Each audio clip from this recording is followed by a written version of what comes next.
సమయం, బైబిల్ సమయం, బైబిల్ సమయం, బైబిల్ సమయం.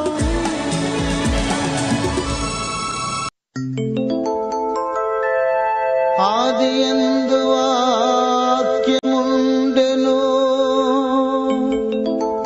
వాక్యము దేవుని యొద్ద ఉండెను, ఆ వాక్యమే దేవుడై ఉండెను.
ఈ కార్యక్రమాన్ని స్పాన్సర్ చేసిన వారికి మా హృదయపూర్వక ధన్యవాదాలు. ఈరోజు కార్యక్రమాన్ని చూచి అనేకులు రక్షింపబడతారు, బాధలలో ఉన్నవారు ఆదరించబడతారు. దానికి కారణం మీరే. కాబట్టి ప్రభు మిమ్మలను నిండారుగా దీవించును కాక. Good evening, praise the Lord. దేవుని నామానికి స్తోత్రం. సకాలానికి వచ్చిన మీ అందరికీ నా ప్రత్యేక ధన్యవాదాలు. ఈరోజు యోహాను సువార్త 19వ అధ్యాయాన్ని మనం ముగించాలి. యేసు ప్రభువారు సిలువ వేయబడ్డారు. ఆయన సిలువపై చనిపోయారు. చనిపోయిన దినంలో జరిగిన సంఘటనలు మనం ధ్యానం చేస్తూ వస్తున్నాం. యేసు ప్రభువారిని సమాధి చేసే దినం అది. ఆ దినం సిద్ధపరచు దినం ఏమి జరిగిందో మనం జ్ఞాపకం చేసుకుందాం. దానికి ముందుగా మనము ప్రార్థన చేసుకోవాలి. ప్రార్థన చేసుకుందాం. తలలు వంచండి, కండ్లు మూసుకునండి, ప్రార్థనలో నాతో ఏకీభవించండి. కృపా సత్య సంపూర్ణుడు అయిన మా ప్రియ పరలోకపు తండ్రి, వందనాలు, స్తోత్రాలు. మీ కుమారుడైన యేసు ప్రభువారిని ఈ లోకానికి పంపించారు. అప్పుడు మానవాళి పాపంతోనూ శాపంతోనూ నిండి ఉంది నాయన. అతిక్రమము చేత మానవాళి నాయన మీకు దూరమైన పరిస్థితుల్లో మీకు సమీపంగా చేయడానికి మీ కుమారుని ఈ లోకానికి పంపించారు. మీ కుమారుని యొక్క మరణము, భూస్థాపన, పునరుద్ధానాల మూలంగా మమ్మలను మీకు చేరువుగా చేసుకున్నందుకై మిమ్మల్ని స్తుతిస్తున్నాం, ఆరాధిస్తున్నాం, కొనియాడుతూ ఉన్నాము నాయన. నాయన ఈ సమయంలో మాతో మాట్లాడమని అడుగుతున్నాం ప్రభువా. మీరు మీ వాక్యం ద్వారా మాట్లాడుతూ ఉండగా మీ వాక్యానికి లోబడే కృప మీరు మాకు దయచేయమని అడుగుతున్నాం ప్రభు. అరిమత యోసేపు గూర్చి, నికోదేము గూర్చి మేము ధ్యానం చేయబోతున్నాం ప్రభువా. ఉన్నతమైన స్థానంలో ఉన్నప్పుడు కూడా మిమ్మల్ని వారు ఏ రీతిగా ప్రేమించారు, మేము కూడా ఆ రీతిగా ప్రేమించే అనుభవాలు దయచేయమని అడుగుతున్నాం ప్రభువా. ఎంతమంది టీవీ దగ్గరికి వచ్చారో వారందరినీ నిండారుగా దీవించండి. ఎవరైనా అనారోగ్యంగా ఉంటే దయతో వారిని ముట్టి మీ చిత్తానుసారంగా స్వస్థపరచుమని అడుగుతున్నాను ఆయన. ఏ అక్కరలతో వచ్చారు ప్రభువా, నాయన వారి అక్కరలు మీ కృపలో నుంచి తీర్చుమని అడుగుతున్నాం ప్రభు. కృప చూపించండి, మహిమ పొందండి. మీ కుమారుడు మా రక్షకుడు యేసు ప్రభు వారి నామమున అడిగి వేడుకుంటున్నాము తండ్రి. ఆమెన్, ఆమెన్ అని చెప్పిన మీ అందరికీ నా ప్రత్యేక వందనాలు. సమయాన్ని బట్టి చివరిలో పాట విందాం. దేవుని యొక్క వాక్య ధ్యానంలోనికి వెళదాం. యోహాను సువార్త 19వ అధ్యాయము 30వ వచనం వరకు మనం ముగించాం. యేసు ప్రభువారు చిరక పుచ్చుకుని సమాప్తమైనదని తల వంచి తన ఆత్మను అప్పగించినట్లుగా 30వ అధ్యాయంలో మనం చదివాం. ఈ సత్యాన్ని మనము అర్థం చేసుకోవాలి. ఈ దినాలలో మనం ధ్యానం చేస్తూ ఉన్నది యేసు ప్రభువారి యొక్క సిలువ అనుభవం. సిలువ లేనిదే విలువ లేదు. మానవుని యొక్క జీవితానికి విలువ వచ్చింది అని అంటే ఆ ప్రభు యొక్క సిలువయే కారణమని గ్రహించాలి. సిలువలో తన ప్రాణాన్ని ఆయన అర్పించారు. అర్పించడం ద్వారా అనేక మంది రక్షింపబడటానికి అది హేతువైంది. యేసు ప్రభువారు సిలువలో మరణించి ఆయన భూస్థాపన చేయబడి ఆయన పునరుద్ధానుడయ్యాడు. ఆయన పునరుద్ధానంలో మనకు కలిగిన విజయం కొరకై వందనాలు స్తోత్రాలు చెల్లించాలి. ప్రియులరా, యేసు ప్రభువారి యొక్క పునరుద్ధానము మానవునికి విలువ తెచ్చింది అనే సత్యాన్ని గ్రహించాలి. అందుకనే ఫిలిప్పీలకు రాసిన పత్రికలో పౌలు గారు చెప్పారు, ఆ పునరుద్ధాన శక్తిని నేను పొందు నిమిత్తము నాకున్న సమస్తాన్ని పెంటతో సమానముగా ఎంచుకొనుచున్నాను. మన యొక్క జీవితాల్లో కూడా విలువైన క్రైస్తవ జీవితం మనం జీవించాలి అనగా ఆ పునరుద్ధాన అనుభవాన్ని కలిగి ఉండాలి అని ప్రభు పేరిట నేను జ్ఞాపకం చేస్తూ ఉన్నాను. ఇప్పుడు ఆయన సమాధి కార్యక్రమాన్ని గురించి మనం ధ్యానం చేయాలి. ఈ సమాధి కార్యక్రమంలో ఇద్దరు ప్రాముఖ్యమైన వ్యక్తులు ఉన్నారు. ఆ ఇద్దరు ప్రాముఖ్యమైన వ్యక్తులు ఎవరు అనగా నికోదేము, సన్నిహద్రు మహాసభ సభ్యుడు, యూదుల అధికారి, గౌరవ మర్యాదలు కలిగిన వ్యక్తి ఒక ఆయన. రెండవ ఆయన అరిమతయి యోసేపు. ఈ అరిమతయి యోసేపును గూర్చి నికోదేమును గూర్చి నేను చదివినప్పుడు ఆ విషయాలు నేను వివరిస్తాను. మెట్టుకు ఇవి చాలా ప్రాముఖ్యమైన సంగతులు కాబట్టి చాలా జాగ్రత్తగా ఆలోచించాలని ప్రభు పేరిట నేను మనవి చేస్తూ ఉన్నాను. 31వ వచనం నుంచి మనము చదువుకోవాలి. ప్రియులరా, 31వ వచనం నుంచి నేను చదువుతున్నాను.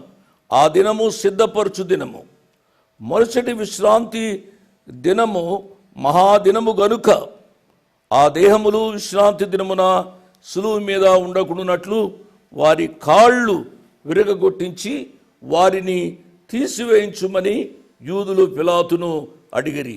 కాబట్టి సైనికులు వచ్చి ఆయనతో కూడా సిలువ వేయబడిన మొదటి వాని కాళ్లను రెండవ వాని కాళ్లను విరుగగొట్టిరి. వారు యేసునొద్దకు వచ్చి అంతకు ముందే ఆయన మృతి పొంది ఉండుట చూచి ఆయన కాళ్ళు విరుగగొట్టలేదు. కానీ సైనికులలో ఒకడు ఈటెతో ఆయన ప్రక్కను పొడిచెను. వెంటనే రక్తమును నీళ్లును కారెను. ఇది చూచిన వాడు సాక్ష్యమిచ్చుచున్నాడు. అతని సాక్ష్యము సత్యమే. మీరు నమ్మునట్లు అతడు సత్యము చెప్పుచున్నాడని ఆయన ఎరుగును. ప్రియులరా, ఇవి ప్రవచనాత్మక విషయాలు. మనం చాలా జాగ్రత్తగా ఆలోచించాలి. కీర్తనల గ్రంథంలోంచి మనం చూసినట్లయితే ఈ రీతిగా వ్రాయబడింది. 34వ కీర్తన 20వ చరణం చూడండి. ఆయన వాని ఎముకలన్నిటినీ కాపాడును, వాటిలో ఒక్కటి అయినను విరిగిపోదు. విన్నారు కదూ, ఇది ప్రవచనం. కీర్తనాకారుడు 34వ కీర్తన 20వ చరణంలో ఆయన రాశాడు. 33వ వచనంలో మనం చదువుతున్నాం. యోహాను సువార్త 19వ అధ్యాయము 33వ వచనం. వారు యేసునొద్దకు వచ్చి అంతకు ముందే ఆయన మృతి పొంది ఉండుట చూచి ఆయన కాళ్ళు విరుగగొట్టలేదు. కానీ ఒక వ్యక్తి ఆయనను ఈటుతో పొడిచినట్లుగా మనం చూస్తాం. ఈటుతో పొడిచిన వ్యక్తి ఆయన రక్షింపబడ్డాడు. ఆయన పొడిచాడు, కానీ పొడిచినప్పుడు జరిగిన విషయాన్ని చూచిన ఆ వ్యక్తి రక్షింపబడ్డాడు. ఆయన పొడిచిన వెంటనే రక్తమును నీళ్లును కారెను. ఇది చూచిన వాడు సాక్ష్యం ఇచ్చుచున్నాడు. నేను దీనిని వివరిస్తాను. ప్రియులరా, 36, 37 వచనాలు నేను చదివాను కదూ. ఈ 36, 37 వచనాలలో ఉన్న విషయాలు పాత నిబంధన ప్రవచనాల నెరవేర్పు. 36, 37 మనం మరొకసారి చూడండి. అతని ఎముకలలో ఒకటైనను విరువబడదు అను లేఖనము నెరవేరునట్లు ఇవి జరిగెనో. కీర్తనలో నేను చదివాను 34వ అధ్యాయము 20వ చరణం. రెండవది ఏమిటి అనగా 37వ వచనం, మరియు తాము పొడిచిన వాని తట్టు చూతురు అని మరి ఒక లేఖనం. ఈ లేఖనం జకరియా గ్రంథం 12వ అధ్యాయము 10వ వచనం. జకరియా గ్రంథం 12వ అధ్యాయము 10వ వచనంలో ఈ రీతిగా రాయబడి ఉంది. దావీదు సంతతి వారి మీదను యెరూషలేము నివాసుల మీదను కరుణ పొందించు ఆత్మను, విజ్ఞాపన చేయు ఆత్మను నేను కుమ్మరింపగా వారు తమ పొడిచిన నా మీద దృష్టించి ఒకడు తన ఏక కుమారుని విషయమై దుఃఖించినట్లు, తన జ్యేష్ఠ పుత్రుని విషయమై ఒకడు ప్రలాపించినట్లు అతని విషయమై దుఃఖించుచు ప్రలాపింతురు. నా ప్రియులరా, ఈ యొక్క ప్రవచనం ఇంకా నెరవేరవలసి ఉంది. ఇది నెరవేరుతుంది. అనేక ప్రవచనాలు నెరవేరాయి. ఈ ప్రవచనం కూడా నెరవేరుతుంది అనే విషయాన్ని నేను జ్ఞాపకం చేస్తున్నాను. ఇక 38వ వచనం నుంచి 42వ వచనం వరకు మనము చదవాలి. అటు తరువాత యూదుల భయం వలన రహస్యముగా యేసు శిష్యుడైన అరిమతయి యోసేపు తాను యేసు దేహమును తీసుకొని పోవుటకు పిలాతు నొద్ద సెలవడిగెను. పిలాతు సెలవిచ్చెను గనుక అతడు వచ్చి యేసు దేహమును తీసుకుని పోయెను. మొదట రాత్రి వేళ ఆయన యొద్దకు వచ్చిన నికోదేము కూడా బోళముతో కలిపిన అగరు రమారమి 150 సేర్ల ఎత్తు తెచ్చెను. అంతటా వారు యేసు దేహమును ఎత్తుకొని వచ్చి యూదులు పాతిపెట్టు మర్యాద చొప్పున ఆ సుగంధ ద్రవ్యములు దానికి పూసి నారబట్టలు చుట్టురి. ఆయనను సిలువ వేసిన స్థలంలో ఒక తోట ఉండెను. ఆ తోటలో ఎవడును ఎప్పుడును ఉంచబడని క్రొత్త సమాధి ఒకటి ఉండెను. ఆ సమాధి సమీపములో ఉండెను గనుక ఆ దినము యూదులు సిద్ధపరుచు దినమైనందున వారు అందులో యేసును పెట్టిరి. ఇక్కడ యేసు ప్రభు వారి యొక్క సమాధి కార్యక్రమంలో ఇద్దరు ప్రాముఖ్యమైన వ్యక్తులు కనబడుతున్నారు. ఒకరు ఎవరు అనగా అరిమతయి యోసేపు. ఆయన పేరు యోసేపు, ఆయన గ్రామం అరిమతయి. రెండవ ఆయన నికోదేము. నికోదేము అనగానే మనకు యోహాను సువార్త 3వ అధ్యాయము వెంటనే జ్ఞాపకానికి వచ్చేస్తుంది. అరిమతయి యోసేపు చాలా సజ్జనుడు, ధనవంతుడు, చాలా మంచివాడు. మత్తయి సువార్త 27వ అధ్యాయము 57వ వచనం నుంచి రాయబడింది. మత్తయి వ్రాశాడు, మార్కు గారు వ్రాశారు, లూకా గారు వ్రాశారు, యోహాను గారు కూడా వ్రాశారు. 4 సువార్తలలో ఈ దైవజనుని గూర్చి వ్రాయబడింది. మనం చదువుదాం. మత్తయి సువార్త 27వ అధ్యాయము 57వ వచనము నుంచి నేను చదువుతున్నాను. యేసు శిష్యుడుగానున్న అరిమతయి యోసేపు అను ఒక ధనవంతుడు సాయంకాలమైనప్పుడు వచ్చి పిలాతు నొద్దకు వెళ్ళి యేసు దేహమును తనకిమ్మని అడుగగా పిలాతు దానిని అతనికి అప్పగింప ఆజ్ఞాపించెను. యోసేపు ఆ దేహమును తీసుకొని శుభ్రమైన నారబట్టతో చుట్టి తాను రాతిలో తొలిపించుకొనిన క్రొత్త సమాధిలో దానిని ఉంచి సమాధి ద్వారమునకు పెద్ద రాయి పొర్లించి వెళ్ళిపోయాను. నా ప్రియులారా, లూకా సువార్తికుడు కూడా ఈ విషయాన్ని ఇంకా కొద్ది ఇన్ఫర్మేషన్తో వ్రాశాడు. లూకా సువార్తికుడు వ్రాసిన భాగాన్ని చదువుదాం. లూకా సువార్త 23వ అధ్యాయము 50వ వచనం నుంచి 54వ వచనం వరకు ఇలాగూ వ్రాయబడి ఉంది. అరిమతయ్య అను యూదుల పట్టణపు సభ్యుడైన యోసేపు అను ఒకడుండెను. అతడు సజ్జనుడును నీతిమంతుడైయుండి వారి ఆలోచనకును వారు చేసిన పనికిని సమ్మతింపక దేవుని రాజ్యము కొరకు కనిపెట్టుచుండినవాడు. అతడు పిలాతు నొద్దకు వెళ్ళి యేసు దేహము తన కిమ్మని అడుగుకొని దానిని క్రిందికి దించి సన్నపు నారబట్టతో చుట్టి తొలిచిన రాతి సమాధిలో ఉంచెను. అందులో ఎవడునూ అంతకుముందు మునుపు ఎప్పుడునూ ఉంచబడలేదు. ఆ దినము సిద్ధపరచు దినము, విశ్రాంతి దిన ఆరంభము కావచ్చును. ప్రియులారా, ఈ యొక్క వచనాలు మీరు విన్నారు కదా. ఈ వచనాలన్నింటినీ క్రోడీకరించి అరిమతయి యోసేపు యొక్క గుణ లక్షణాలు మనము తెలుసుకుందాం. అరిమతయ యోసేపు, ఆయన పేరు యోసేపు, ఆయన గ్రామము అరిమతాయి. ఇతడు ధనవంతుడు అని మనము చదువుకున్నాం. అతడు సన్హెద్రు మహాసభ సభ్యుడు, అంటే ఒక మెంబర్ ఆఫ్ పార్లమెంట్. అతడు మంచి హోదా కలిగినవాడు. మూడవది, అతడు సజ్జనుడు, మంచివాడు, ఎవరికి హాని చేసేవాడు కాదు. 4, అతడు నీతిగా బ్రతికినవాడు, అనగా నీతిమంతుడు. ఎంత మంచి లక్షణాలండి. ఉన్నతమైన స్థానంలో ఉండి డబ్బు ఉన్న వ్యక్తి ఏ రీతిగా జీవిస్తాడో ఈ దినాల్లో మనకు తెలుసు. ప్రియులరా, అతనికి ఈ పరిస్థితులు ఉంటే తన కళ్ళు ఇక్కడ ఉండవు, తన కళ్ళు నెత్తిమీదకు వస్తాయి. కానీ ఈ అరిమతయి యోసేపు నీతిమంతుడు, సజ్జనుడు, దేవుని రాజ్యము కొరకు ఎదురు చూస్తున్న వ్యక్తి అనే విషయాన్ని నేను జ్ఞాపకం చేస్తున్నాను.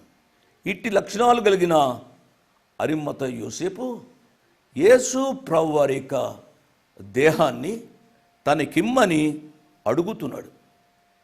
ఈ అరిమతయ యోసేపుతో పాటుగా అక్కడ నికోదేము కూడా యేసు ప్రభువారి యొక్క దేహానికి అంత్యక్రియలు చేయడానికి వచ్చాడు. ఈ నికోదేము ఎవరో మనకు తెలుసునండి.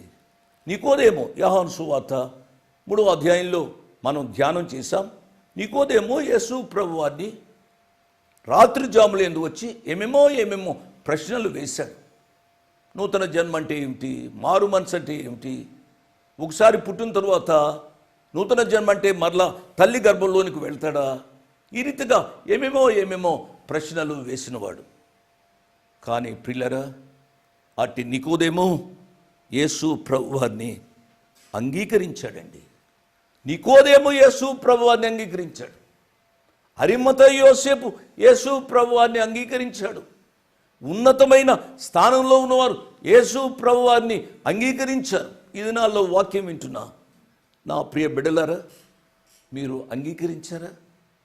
ఈ యవ్వన ప్రాయంలోనే త్రాగుడు అలవాటైంది. భార్యకు నమ్మకం లేకుండా వేరే స్త్రీతో మీరు జీవిస్తూ ఉన్నారు. ఎంత విచారకరమైన సంగతో మీరు ఆలోచించాలని ప్రభు పేరిట నేను జ్ఞాపకం చేస్తున్నాను. ఈ సమాధి కార్యక్రమానికి ఇద్దరు వచ్చారు అండి.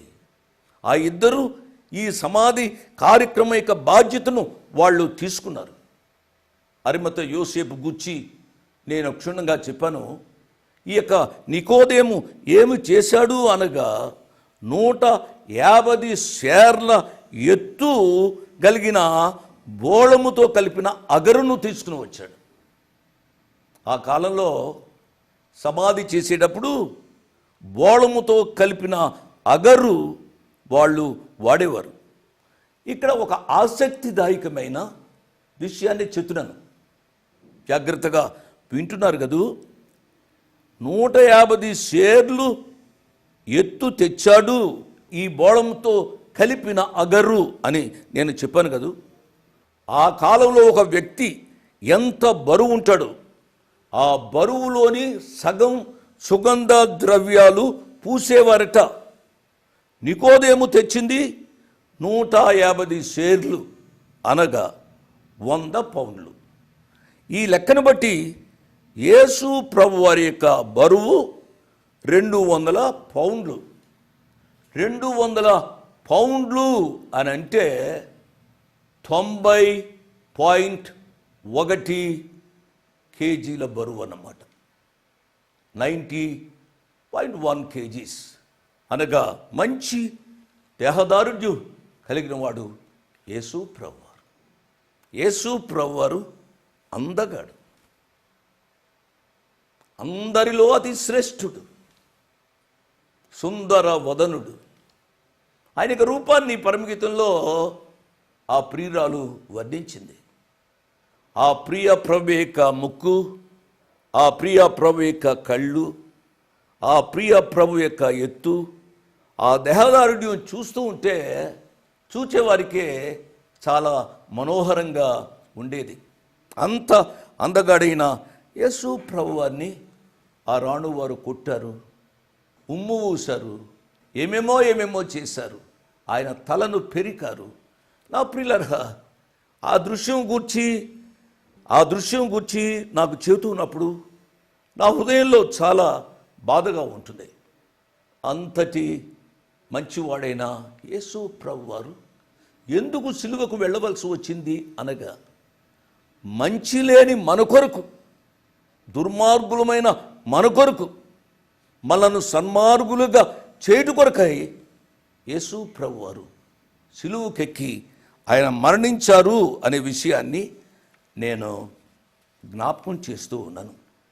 ఈ సత్యాన్ని మీరెన్నడూ మరవద్దు. 33.5 సంవత్సరాల యవ్వన ప్రాయంలో ఉన్న యేసు ప్రభు వారు ఆయన మన కొరకు మరణించారు. చివరకు అరిమత యోసేపు, నికోదేము వారు సమాధి చేశారు. ఇక్కడ ఇంకొక విషయాన్ని నేను జ్ఞాపకం చేస్తున్నాను. యేసు ప్రభు వారి మరణం ద్వారా 4 ప్రాముఖ్యమైన వ్యక్తులు మారు మనసు పొందినట్లుగా మనము అర్థం చేసుకుంటాం. ఈ 4 వ్యక్తులు ఎవరు అనగా, లూకాసు వార్త 23వ అధ్యాయం 39వ వచనం నుంచి 43వ వచనం వరకు. లూకాసు వార్త 23వ అధ్యాయము 39వ వచనం నుంచి 43వ వచనం వరకు చదివితే మనకు అర్థమవుతుంది. 42వ వచనాన్ని నేను చదువుతున్నాను. 39వ వచనం నుంచి మీరు చదవండి.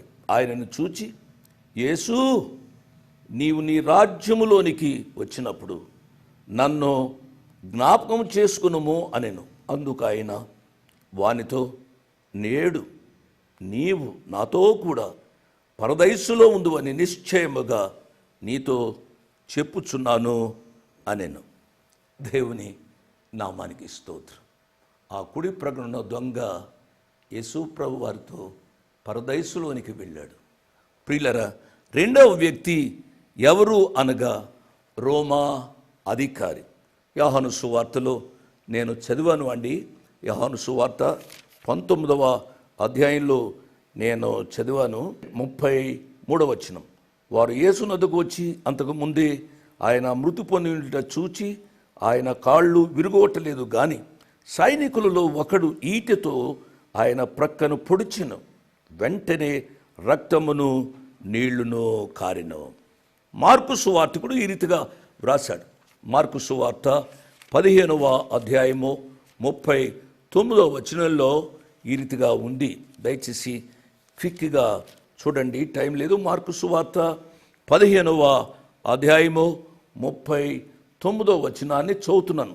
ఆయనకు ఎదురుగా నిలుచున్న శతాధిపతి ఆయన ఇలాగూ ప్రాణం విడుచుట చూచి నిజముగా ఈ మనుషుడు దేవుని కుమారుడే అని చెప్పాను. మూడవ వ్యక్తి యూదుల అధికారి అయిన నికోదేము. నాలుగవ వ్యక్తి అరిమతయ యోసేపు. నా ప్రియులారా, యేసు ప్రభువు వారి యొక్క మరణం కొంతమందికి జీవాన్ని కలుగు చేసింది. యేసు ప్రభువు వారి యొక్క పునరుద్ధానం ఈనాడు ప్రపంచానికి ఆశీర్వాదకరం. ఈనాడు నేను రక్షింపడటానికి, మీలో చాలామంది రక్షింపడడానికి కారణం ఏమిటి అనగా యేసు ప్రభువు వారి యొక్క పునరుద్ధానం. ఆయన పునరుద్ధానము వలన మనము జీవము, ఆయన పునరుద్ధానం వలన మనము జీవము పొందాము అనే సత్యాన్ని మనము అర్థం చేసుకుని ఈ రాత్రి యేసు ప్రభువు వారి దగ్గరికి వచ్చి, ప్రభువా నన్ను క్షమించు నాయన, నీ కుమారునిగా నీ కుమార్తెగా నన్ను అంగీకరించమని ప్రార్థించమని మనవి చేస్తున్నాను. ఆ రీతిగా చేసిన వారిని బట్టి దేవుని నామానికి స్తోత్రం. ఈ రాత్రి వరకు చేయకపోతే ఇదే అనుకూల సమయం, ఇదే రక్షణ దినం. ఈ రాత్రి మనది. Next moment is not ours. కాబట్టి సత్యాన్ని గ్రహించి ప్రభు దగ్గరికి రమ్మని మనవి చేస్తూ ముగిస్తున్నాను. దేవుడు మిమ్మల్ని నిండారుగా దీవించునుగాక. ఇంతవరకు వాక్యాన్ని విన్నందుకు మీకు నా హృదయపూర్వక వందనాలు. ఒక ప్రత్యేకమైన మనవి చేయడానికి మరొకసారి మీ ముందుకు వస్తున్నాను. అదేమిటనగా, ఈ కార్యక్రమాన్ని నిర్వహించడానికి నేను ఎంతో ధైర్యం చేశాను అనే విషయాన్ని జ్ఞాపకం చేస్తున్నాను. డబ్బుండి కార్యక్రమాన్ని ప్రారంభించలేదు. నన్ను రక్షించి ఇంతవరకు పిలిచిన ప్రభు ఉన్నారు అని, తదుపరి విశ్వాసులైన మీరు ఉన్నారు అనే ధైర్యంతో ఈ కార్యక్రమాన్ని కొనసాగిస్తున్నాం. కాబట్టి ఈ కార్యక్రమానికి అయ్యే ఖర్చులో కొంత భాగమైన మీరు భరించాలని మనవి చేస్తున్నాను. ఒకరోజు కార్యక్రమానికి ఎంత ఖర్చు అవుతుందో ఆ విషయాలు మీరు తెలుసుకోవాలంటే దయతో నాకు ఫోన్ చేసి కానీ ఆఫీసుకు ఉత్తరం రాసి కానీ తెలుసుకుని సహాయపడమని ఒక తండ్రిగా, దైవదాసునిగా, అంకులుగా మీకు మనవి చేస్తున్నాను. My address 1-1-214/2, flat number 505506. 1-1-214/2, flat number 505506. Prithvi Apartments Extension, Vivek Nagar, Chikkarpalli, Hyderabad 20. దేవుడు మిమ్మల్ని నిండారుగా దీవించునుగాక. ఆమేన్.